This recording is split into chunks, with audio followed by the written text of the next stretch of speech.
am solo bi professeur ci jamono yi ñu tolloog mbas meek ay loraangeem wax nañ ko sànq xëy na ñàkkul ni bi nga janoog sa télé dégg nga ko muy jafe-jafe surtout yi nga xamante ni ñu ngi koy wax ci wàllu réanimation ñu bëggoon xam rek professeur yéen it foofu fan ngeen toll ci liggéey bi jafe-jafe yooyu ndax tey loo mën a dëggal la. waaw maa ngi doon suivre émission bi bu baax. xaaral ma wàññi sama télé sax parce que. waaw wàññi ko bu baax waaw dégg nga. jërëjëf waaw. voilà très bien. Et donc le problème qu'il y a ñëpp xam nañ ko donc épidémie bi avec cette troisième vague là donc on sait très bien que mode de contamination bi amoon ak première deuxième vague bi du benn. parce que wax nañ ko première vague bi su doon benn nit da doon wàll ñetti nit deuxième vague bi ak contamination bi ñu amoon benn nit doon na wàll juróom benn nit mais ak variant delta bi ñu am nii mooy épidémie bi ñuy seetlu moo tax propagation bi gën a bari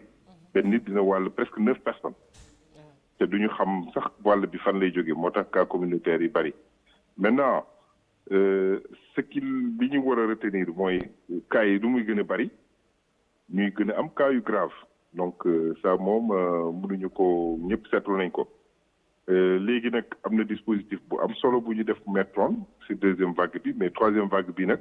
mënuñu sax ni bu ñu monté woon CTI yëpp ñu ngi doon fonctionner dañ leen mettroon en stand-by parce que bi ñu demee ba am ay benn cas 3 cas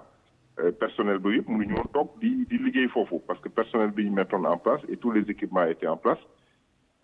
am na yeneen liggéey parce que tamit du Covid bi rek mooy nekk suñu feebar am na yeneen feebar yoo xamante ni dañ koy kii parce que spécialiste Covid amul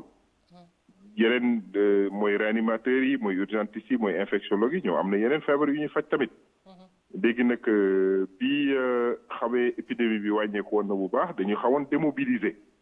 yenn CTI yi démobiliser yenn structures yi service réanimation yi tamit ñu commencé woon jël yeneen malade parce que réanimation moom amoon na fi ba déjà maintenant lan doyul woon mais on a augmenté bu baax a baax les lits de réanimation mais xam nga malade réanimation yi mënuñu leen boole par exemple ku ñëw di ëmb wala ku accidenté amul Covid amul dara xam nga doo ko hospitalisé ak ku am Covid. donc réanimation Covid yi mooy réanimation ay lits de réanimation yu bees wala ay structure de réanimation yoo xamante ne dañ doon def leneen ñu déjee leen Covid donc yokk lal yi on a ñu ubbi yu bari. mais nombre bi moo bari parce que tamit Sénégal tamit li ñuy seetlu mooy ñëpp dañu bàyyi woon seen loxo. kon fi mu ne nii daal professeur su ma la déggee wax dëgg lali moom doyut moom matul. non lali doyul parce que maladies yi ñoo xaw a bari. yéen soo leen xoolee li ñu am fii. semaines yi ñu weesu nii benn semaine ñu am plus de 1000 malades. ci 1000 malades yooyu nga xam ni peut-être 100 wala 200 dinañu sonn donc propagation boobu kenn mënu ko dékku. ci pays développé yi tamit gis nañ ko fa dem nañ ba même luñ mun ci wax ñoom demoon nañ ba benn mois boo xamante ni yóbbu nañ sax ay malade feneen ci yeneen dëkk donc ñun tamit situation boobu la ñu vivre nii. et maintenant comment vous gérez la situation tri ngeen di def wala lan ngeen di def actuellement parce que lal yi bu ñu doyul cas grave yi yokk nan la ñuy def kon pour cas grave yooyu yëpp vraiment mën a nekk ci ay lal. voilà man mun naa wax par exemple pour SAMU li ñuy liggéey ñun li ñuy liggéey mooy district yi su ñu amee malade yoo xam dañ leen hospitalisé pour cas simple ñu évoluer wala cas yoo xamante ne xaw nañu sonn ñu évoluer soxla oxygène ñoom dañuy woo te dañ ci district yooyu sax dañ ci créer li ñuy wooye ay zone tampon ñoo xamante ni mën nañu leen commencer oxygéner am na ñoo xamante ni ñu bari sax foofu duñ fa jógee foofu la ñuy wéree dem ñibbi mais am na si nag benn proportion boo xamante ni seen lésion dina aggravé wu donc ñooñu la ñuy jël pour yóbbu leen ci service de réanimation yi yóbbu leen ci CT yi nga xamante ni am nañu centrale d'oxygène pour mun leen oxygéner bu baax mais li ñu seetlu rek tension am na bu baax kooku moom kenn mënu ko werante parce que ñun sax dañuy wër parce que xam nga ñun du ñu hospitalisé ñun SAMU rôle am du hospitalisé ñun appels yi la ñuy jot ñuy évaluer dem ci kër yi wala dem ci zone tampon yi évaluer koo xamante ne war na dem réanimation ñu yóbbu ko réanimation mais yenn saa yi nag danañ am gàllankoor ci biir réanimation yi donc liggéey bi ñu nekk di def nii mooy fan yi parce que yokku nañu mais doyul foog ñu yokkaat et ñu ngi ciy liggéey pour gën a yokkaat du la sax lit de réanimation mais lii yoo xamante ne aménagé nañ bu baax def ko personnel boo xam ne dina mën a def surveillance continue dañ koy woowee sax unité de soins continu mënuñ ko woowee réanimation parce que réanimation c'est au-dessus parce que malade yu bari soxlawuñu dem réanimation soxla nañ oxygène mais soxlawuñu dem réanimation parce que malade bu nekk réanimation moom c'est autre chose. te loolu lii de réanimation actuellement am nañ saturation. mais li ñu mën a seetlu nag. pourquoi ñu am besoin accru en lit de réanimation parce que nit yi rek dañuy toog seen kër. dañuy feebar ni grippe la kër gi yëpp feebar ñu ni grippe la duñu dem testé wu duñu def dara ba benn jour dañuy woo duñu kii de def feebar depuis une semaine mënul nooy. est-ce que testé dem na testé wu ñu ni déedéet. ñun su ñu demee si kër yi sax dañu leen di defal test rapide pour pouvoir xam ndax Covid la et seetlu la ñun test rapide yi ñuy def si yooyu sax koo xamante ne dina woon du Covid dafa grippe rek 95% test rapide yi ñuy def dafa positif. ci biir kër yi. ci biir kër yi. ok. ci biir kër yi donc aussi le problème moi mënuñu ko jël ci hôpital yi. ci hôpitaux yi li ñu mun a jàpp mooy faut que population bi ñu am conscience boo xamante ni mënoo feebar période d'épidémie nga ne dama am grippe soo seetloo sax nit ñi yàgg nañ grippe mais grippe bi ngay am boo xam ne mënoo yëngal dara xam nga ni du grippe simple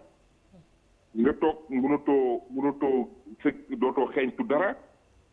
dootoo am ay température à 40 nga nekk dem ci pharmacie ñu lay jox ay garab di wër di kii ba nga xamante ne da ngay toll foo xamante ni diggante dund ak dee mais loolu moo bari mais aujourd'hui si on prend ñu ne maladie dañ leen di faj de façon rapide ku nga xam ne yëg nga dara sa yaram nga dem ñu testé la rapidement jox la médicament suivre la mun na am sax doo yegg foofu professeur di seetlu mooy nit ñi dañuy toog ba nga xamante ni diggante dund ak dee après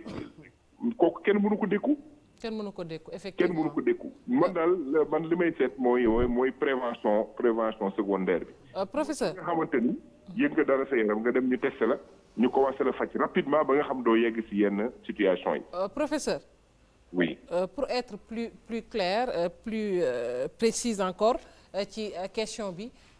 su ma la déggee professeur mooy cas grave yi ngeen mën a jël ngeen di jël yu ñu mënta jël duñ leen jël. ñun am nañu ay malades yoo xamante ni diggante avant tabaski bi ak léegi am nañu malades yoo xam dañuy dem ba seen kër sax de brancher leen extracteur d'oxygène pour que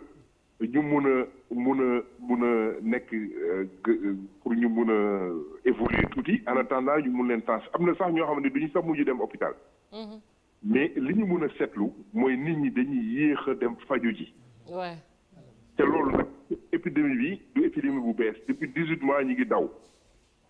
nit ñi xam nañu ku nekk am nga peut-être mbokk bu dee wala dëkkandoo bu dee wala xarit bu dee wala parent bu dee wala donc xam nañ ni lii du ay fo. man je ne peux pas concevoir aujourd'hui que quelqu'un mu am ay symptômes yoo xamante ni wax nañ ci communiqué nañ ci. après nga ni non dara jotuma grippe rek la ba laati kaaf donc loolu man loolu laa mënul suñ ko continuer suñu jëloon dëkk bi yëpp def ko ay lits de réanimation du ñu mën a jël en charge personne aujourd'hui mooy jël prise en charge rapide ku am dara nga dem ñu seet la ñu jox la garab ba doo yegg ci yenn situation yi ñu dem tester la loolu moom message boobu daal man laay passé beneen message bi nag mooy. li ñu seetlu. malade yi ñu am réanimation yëpp ci weer yi mooy ñi nga xam ni vacciné wuñu. autre chose. mooy ñi nga xam vacciné wuñu. da nga vacciné terewul am feebar bi parce que am na ñu xamante ni jël nañ leen en charge. vacciné wu nañu waaye am nañ feebar parce que kenn musul wax ni vaccination du tax nga feebar mais vaccination bi dafay tax soo feebaree doo nekk cas grave. mais loolu lu am solo la mais suñu amee proportion population bu bari ñu vacciné wu donc cas grave yi dina wàññeeku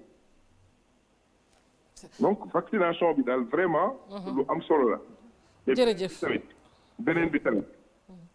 mun nañu jël mesure yëpp mais pour man mesure yi c'est individuel. mesure yi c'est individuel couvre-feu ak leneen yooyu yëpp defoon nañ ko fi mais gis nañu lim fi indi ci économie bi lim fi def parce que tamit. économie bi tamit moom mooy générer lu bari mënuñu aujourd'hui nit ñi ñàkk seen liggéey nit ñi duñu am sax lu ñu jëndee garab duñu am sax lu ñuy demee hôpital. parce que liggéey tuñu. parce que mesure drastique yooyu dafa am impact économique bu rëy rëy. moo tax ñu war ko moytu aujourd'hui mooy jërëjëf professeur Mamadou Diarra Bèye jiite SAMU national mu daanalee fu